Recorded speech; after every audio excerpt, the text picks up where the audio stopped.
Bueno, hola, muy buenas noches a todos. Como en días anteriores, pues vamos a esperar ahí unos segunditos mientras se pueden ir conectando eh, para que podamos efectivamente tener una linealidad, una coherencia a partir de lo que estamos diciendo. Entonces vamos a ir esperando aquí poco a poco. Aquí ya Edison se conectó. Hola Edison. Ya estoy aprendiendo efectivamente a ver cuáles son los comentarios que yo no tenía ni idea. Recuerden que esto pues es nuevo para mí, simplemente lo hago en medio de esta época de zozobra para hacer reflexiones efectivamente desde el humanismo como tal, desde el humanismo y un poco desde la filosofía. Mm, hoy hoy quería hablar de un tema, pero decidí cambiarlo. Hoy quería hablar del diálogo consigo mismo, que de hecho es el concepto de meditación que surgió fue en la filosofía, no una condición religiosa, eh, porque hay muchas personas que se sienten pues ya cansadas y agotadas de estar en el mismo espacio, pero creo que lo podemos dejar para luego. Hoy decidí cambiarlo y quisiera hablar efectivamente de la compasión. ¿Qué se entiende por la compasión? Y voy a hablar un poquito desde las condiciones biológicas para pasar luego un poco a lo que sería lo filosófico como tal. Mm, para que mediemos un poquito esa condición entre lo biológico y lo cultural. A ver, hay algo muy interesante. Estos momentos de zozobra y de crisis pueden sacar lo mejor o lo peor de nosotros, definitivamente. Ya lo hemos dicho en varias ocasiones. ¿Por qué? Porque el miedo, cuando se apodera de nosotros, nos convierte completamente en seres irracionales. Pero al mismo tiempo, el deseo de aniquilar al otro y de aprovecharme del otro lleva a que yo también aproveche la situación para decir me voy a enriquecer. En este momento, por ejemplo, muchas personas han inflado los precios. Es una cosa que a uno no le cabe en la cabeza como tal.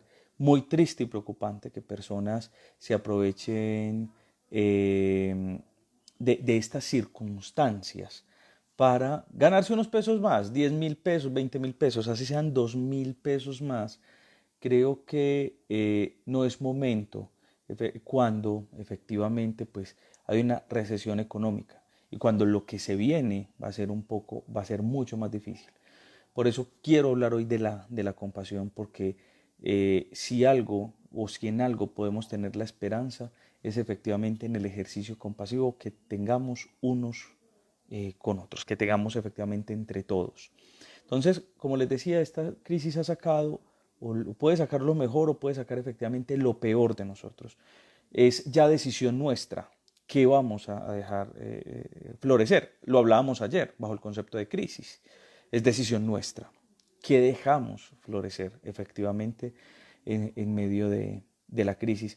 Si algo me llamaba mucho la atención, yo creo que muchos de los que están conectados en este Facebook Live, es que vimos Scooby-Doo. Y si algo me encantaba de Scooby-Doo, lo comprendí después, no estando pequeño, es que Scooby-Doo nos enseñó que los verdaderos monstruos somos nosotros. Siempre desenmascaran los monstruos y somos nosotros, efectivamente. Por eso les decía en estos días que somos un péndulo que oscila entre ángeles y demonios, entre ángeles y bestias. Podemos potenciar lo bueno y podemos potenciar lo malo. Y a eso va efectivamente el tema de la compasión.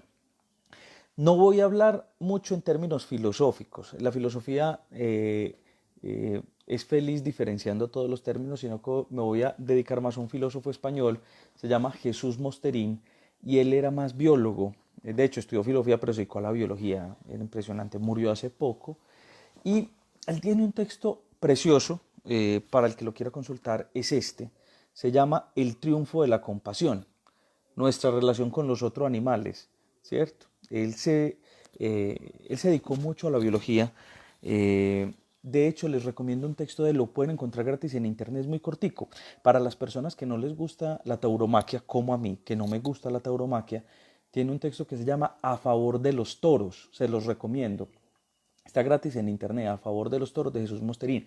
Para quien desee tener argumentos científicos y no netamente pasionales sobre por qué no debemos matar los toros. Entonces él explica ahí cuál es el proceso evolutivo del toro para decir que es un animal que evolutivamente corre y cuando ataca es por intervención humana. Bueno, se los recomiendo, está también en este texto, pero les recomiendo mucho esa conferencia que él da a favor de los toros, porque él parte de ese concepto de, de compasión. ¿A qué voy? Charles Darwin, el padre de la teoría de la evolución, decía que los seres humanos en primera instancia sentimos compasión por los cercanos a nosotros, pero que poco a poco nosotros fuimos ampliando ese concepto a grupos que no eran cercanos a nosotros. Charles Darwin creía que en algún momento nosotros íbamos a poder sentir compasión por todos los seres humanos. Era una creencia bellísima de Charles Darwin. Yo creo efectivamente lo mismo, que en algún momento lo podemos hacer. ¿Por qué? A ver, la palabra compasión viene del latín compasio, pero también viene el griego a su vez de simpatia. Los filósofos son felices diferenciando que simpatía, compasión, empatía, pero vamos a tratarla bajo ese plano biológico igual. La simpatía, bueno, en este caso sería la capacidad de sentir, de interpretar las emociones del otro. ¿Listo? Si vamos a diferenciar simpatía y empatía, tendríamos que decir que mientras la simpatía nos ayuda a describir esas emociones del otro, la empatía nos lleva a actuar. Casi que el concepto de empatía, empatos, es decir, estar dentro de lo que se siente, de ahí viene el concepto incluso patología, ¿cierto? Lo que afecta a lo que se siente. Entonces, empatía, empatos, es estar dentro, efectivamente, del sentir del otro. Mejor dicho, ponerme en el lugar del otro. Nosotros podemos lograr eso a través de dos condiciones. Y eso está efectivamente asociado con la compasión. Les dije desde el inicio que lo va a trabajar desde Jesús Mosterín y que él mezcla tanto compatía, simpatía, compasión, simpatía y empatía. Nosotros podemos lograr eso. Primero lo podemos lograr porque hayamos vivido experiencias dolorosas que nos lleven efectivamente a sentir el dolor del otro. Pero también lo podemos lograr intelectualmente, dice Jesús Mosterini. ¿Y qué dice intelectualmente? A través de la imaginación, qué cosa tan interesante. Es decir, yo puedo imaginar el dolor del otro, puedo incluso degradarme del estatus en el que estoy. Cuando dice degradarse es que soy capaz de bajarme de ese pedestal en el que yo mismo me pongo para ponerme efectivamente al nivel del otro. ¿Qué es lo que pasa con esta condición de compasión? Nos dice Jesús Mosterín algo supremamente interesante. Nosotros biológicamente estamos capacitados para la compasión y en la biología eso se denomina las neuronas espejo. ¿Qué son las neuronas espejo? Aquellas no solamente que nos llevan a emular, imitar los actos de los otros, sino también a reconocerlos. Esto es algo que ya se ha descubierto en los chimpancés, también en el ser humano, en los primates mayores. En los primates mayores se ha encontrado, recuerde que nosotros somos biológicamente similares a los chimpancés en un 98.5% y al bonobo en un 95%. Mejor dicho, nos diferenciamos del chimpancé solamente por 2 aminoácidos. Entonces, en esa gama de primates mayores tenemos algo que se llama las neuronas espejo.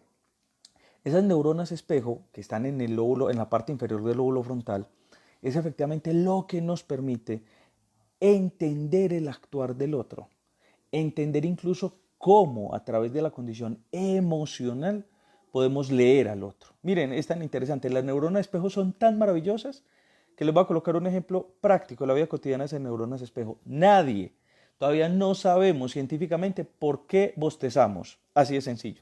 Y los mamíferos lo hacemos.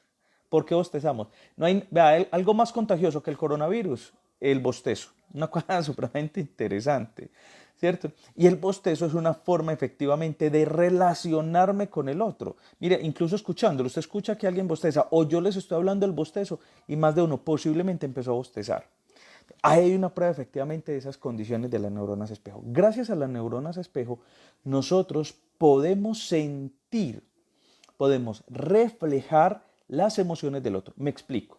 Si yo veo que a alguien lo están torturando, yo no siento en mi cuerpo la tortura, ¿cierto?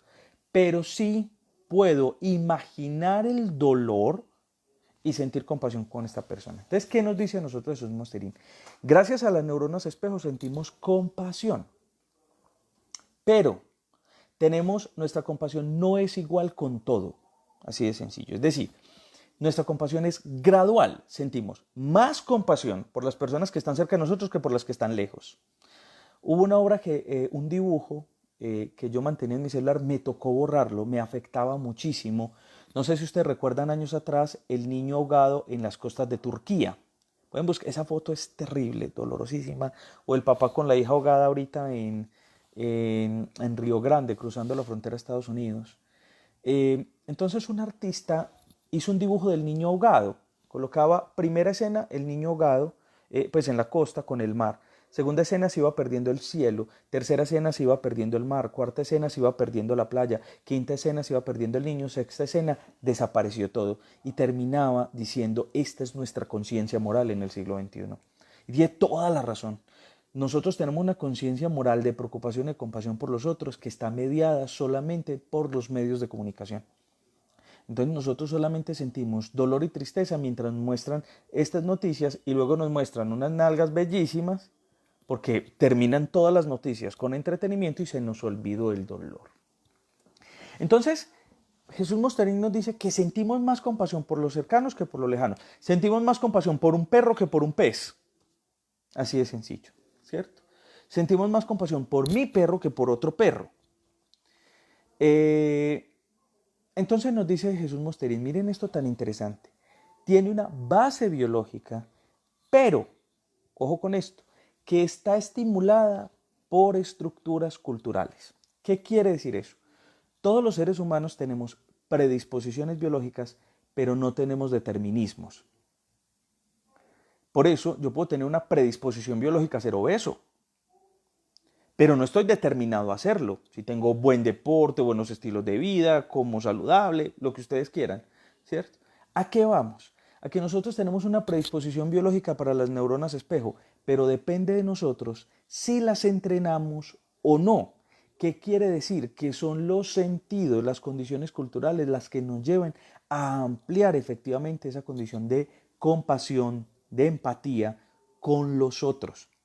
O sea, que nosotros efectivamente podemos entrenarlo. De hecho, si ustedes analizan el padre de la economía, Adam Smith, una de sus preocupaciones más interesantes sobre el tratado de los sentimientos morales fue la compasión. Desafortunadamente, Adam Smith hemos hecho una lectura individualista, al igual que Charles Darwin. De Charles Darwin hemos hecho una lectura individualista. Cuando en Charles Darwin vemos que la evolución de las especies solo se logra por un trabajo conjunto efectivamente entre las especies. Y a esto es efectivamente lo que voy. Si nosotros podemos entrenar la compasión, estos son momentos fundamentales para que podamos compadecernos, empatizarnos con el dolor de los otros. Y una de las formas de compasión es quedarnos en la casa, es comprender que podemos causar muchísimo, muchísimo dolor. Podemos entrenar nuestra compasión. El budismo es una de las religiones que más trabaja el concepto de compasión. Buda dijo que existían dos extremos en la vida. Había un extremo que es perpetuar la ilusión del yo. Un yo que quiere, un yo que se define por todo lo que lo diferencia de los demás, que eso es una ilusión, dice Buda. Está muy similar a lo que decían un pequeño, este mensaje es precioso, sirve para ponerlo en el estado de WhatsApp. Y decía, en los baños romanos, los romanos se bañaban todos desnudos. Entonces había una inscripción en los baños romanos que decía, el hombre es igual hasta que se viste. Es una cosa interesantísima para decir que, claro, las diferencias económicas se veían en qué tipo de tela usaba para vestirse. Entonces, eso Buda dice, hay un extremo que es así. Es un yo que busca, efectivamente, diferenciarse en la ilusión. La ilusión es, yo tengo esto, yo tengo carro, yo tengo algo de marca, yo soy más grande que el otro por lo que tengo. Pero existe otro extremo, dice Buda, y él decía, es el de los ascetas hinduistas. Es aquel que desea a tal extremo renunciar a su propio yo, buscar romper con la existencia para llegar al moksha en términos hinduistas, que se olvida de ayudar a otros. Por eso Buda decía, el budismo es el camino medio de la compasión. ¿Qué es entonces la compasión? ¿Para qué sirve un compás? Aquí tengo muchos amigos ingenieros que están conectados. ¿Para qué sirve un compás? Un compás es desde un punto central como hago una circunferencia, ¿cierto? Bueno, la compasión es como desde mi yo me expando, desde ese punto central que soy yo, me expando a otras formas de existencia. Debemos entrenar efectivamente la compasión. Por eso Jesús Mosterín nos invita a algo muy interesante y su libro se llama El triunfo de la compasión. ¿Por qué se llama el triunfo de la compasión? Porque él dice que si nosotros entrenamos nuestra imaginación, en algún momento podremos sentir compasión no solamente por nuestra misma especie, sino por otras especies de animales. Así de sencillo. Creo que tenemos que empezar por nuestra especie, definitivamente, sin olvidar que también causamos dolor a otras especies, sin olvidar que matar a un toro haciéndolo sufrir en, en, un, en un espectáculo es una forma de crueldad. La compasión, asociada a la empatía, es saber entender que el otro sufre. Así de sencillo. Es comprender las emociones del otro. De ahí viene algo supremamente interesante. Hoy les he recomendado libros a lo largo de todos estos días. Hoy quiero recomendarles una película como para que se distraigan este fin de semana. Películas como Cadena de Favores, una película clásica del cine, nos enseña efectivamente eso. Cómo las condiciones de compasión, de solidaridad, de empatía transforman una sociedad. Películas como La ladrona de libros nos enseña efectivamente cómo puedo sentir compasión frente a aquel que quieren exterminar, frente a aquel a quien quieren acabar, aunque yo sea alemán y este sea judío. La compasión ni siquiera tiene que, ni siquiera media frente a las condiciones nacionalistas ni de estratos socioeconómicos. Estas condiciones nacionalistas, de estratos socioeconómicos, de pensamientos raciales, evitan que nosotros podamos ser compasivos. Por eso les decía, nosotros tenemos una capacidad biológica, pero depende efectivamente de nuestras condiciones culturales. El potenciarlas o no, yo puedo inhibirlo, así de sencillo. Es más, ustedes me dicen, incluso hasta la apetencia sexual. Es una condición biológica, sentir apetencia sexual. Pues yo puedo llegar a inhibirla sin ningún problema. Es sino que le pregunten a las personas helio, es sino que le pregunten a una zeta del hinduismo y logran hacerlo, por más biológico que sea. Entonces, tenemos una disposición biológica, pero la mediamos, la controlamos, vamos más allá, la potenciamos con las condiciones culturales, es decir, con los significantes. Pensemos, cada uno de nosotros, hasta qué punto yo soy compasivo, es decir, sé leer el dolor del otro, sé leer la situación del otro. Hay una filósofa actual muy interesante, quisiera en otro encuentro profundizar en ello, ella se llama Martha Nussbaum. Martha Nussbaum se hace una pregunta muy interesante. ¿Por qué nosotros a veces sentimos, y tiene que ver con el humanismo del siglo XXI, por qué a veces sentimos más compasión por un perrito que está en la calle por un indigente? Eso es algo que se ve muy frecuente. La gente dándole de comer a un perrito y el indigente al lado. Y en parte dice, luego profundizaremos, solamente mencionaré una de las características que ella dice, en parte es porque nosotros pensamos que el habitante de calle, la palabra indigente es horrible, perdón por eso, el habitante de calle casi que merece estar ahí, o él se ha ganado estar ahí, es decisión de él estar ahí y no así el perrito. Miren, eso es tan interesante. Es decir, justificamos que él esté ahí. No, pues él está ahí seguro por su drogadicción, fue elección de él, lo ha merecido. El perrito no. Entonces miren cómo ahí podemos sentir más compasión por el perrito. Que eso no es malo, ¿cierto? Sino que estamos explicando es cómo opera ese sentimiento moral de la compasión. Así opera. O sea, a través de unas condiciones, de unos significantes que efectivamente me lleven a pensar cuál es el papel, cuál es el lugar que tiene el otro, si está sufriendo o no. Arrancaba efectivamente la reflexión de esta noche diciéndoles, esta crisis nos ha llevado a sacar lo peor de nosotros, los que están acaparando, los que están aumentándole precios, pero también esta crisis ha sacado muchas muestras de compasión. Me ha parecido bellísimo a las personas que han montado videos dándole buenas cantidades de dinero a los vendedores ambulantes o aquellos que han publicado en Facebook que el que tenga hambre no se acueste con hambre, comuníquelo, que entre todos nos podemos ayudar. Hoy recibí una llamada de mi vecino a decirme, David, voy para el Parque de la Estrella a comprar algunas cosas, ¿necesitas algo? Miren, esas son muestras efectivamente de que solamente con los otros, tendiendo puentes y no barreras, nos podemos salvar de estas crisis. Le pedimos al gobierno, sí, pero seamos realistas y me van a disculpar, no voté por Duque. Tenemos un gobierno ineficiente, tenemos un gobierno lleno no solamente de idiotas morales, sino también que tenemos un gobierno que está protegiendo solo la clase bancaria de este país, solo a los más ricos. Le podemos pedir mucho a él, sigámoslo pidiéndole y quejándole, pero también tenemos la solución en nuestras manos. Y la solución en nuestras manos es apoyándonos unos a otros.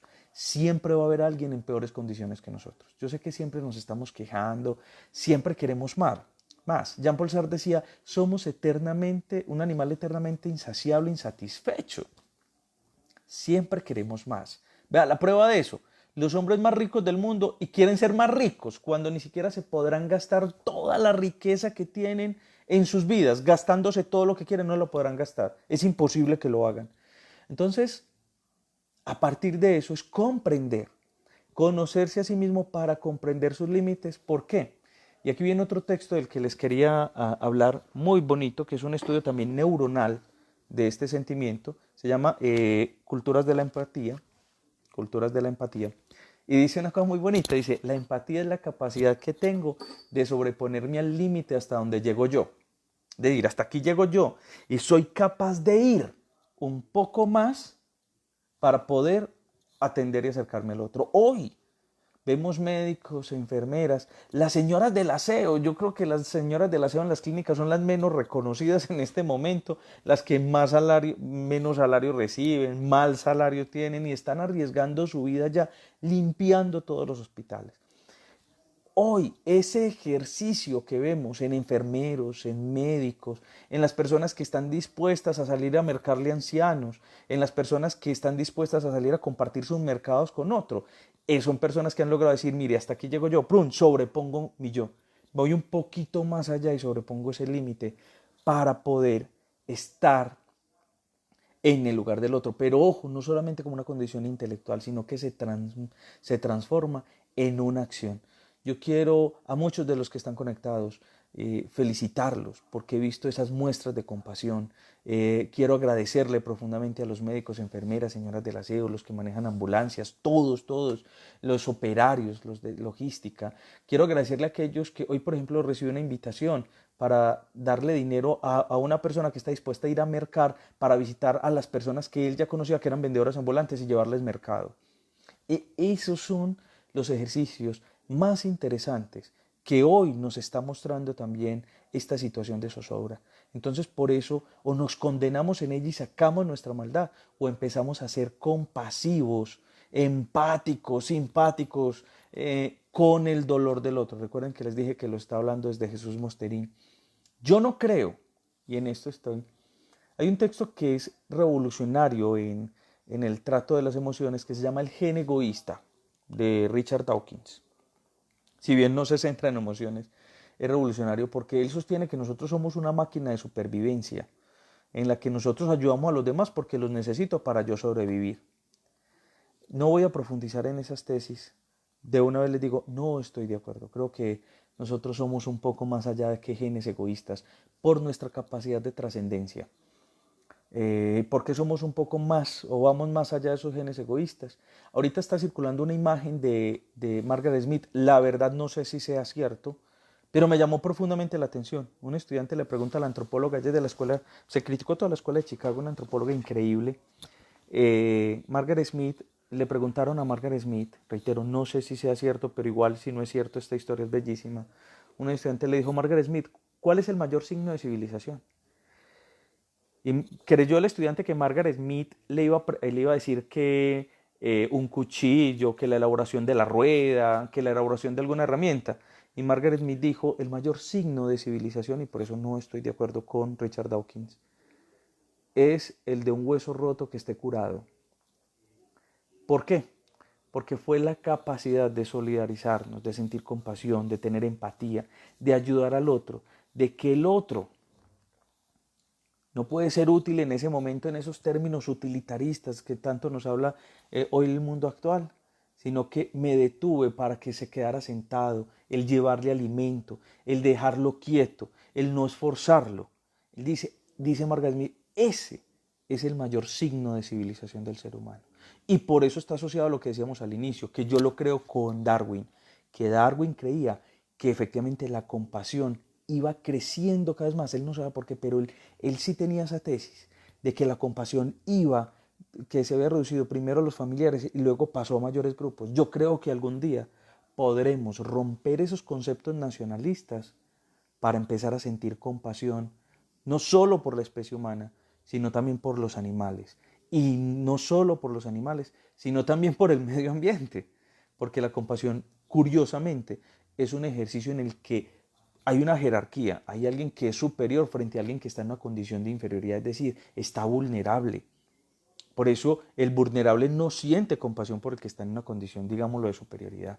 De ahí que nosotros estamos llamados a una compasión, es decir, de poder incluso levantar al otro, levantar el medio ambiente, levantar los animales, para mirarlos cara a cara y saber qué sienten, saber que hay dolor, saber que ahí hay alguien que yo puedo ayudar efectivamente a salir adelante. ¿Sí? Al igual que los otros me ayudan a mí. Entonces, la compasión, más que un ejercicio de un gen egoísta de supervivencia, tiene que ver con una condición fundamental de la trascendencia del ser humano.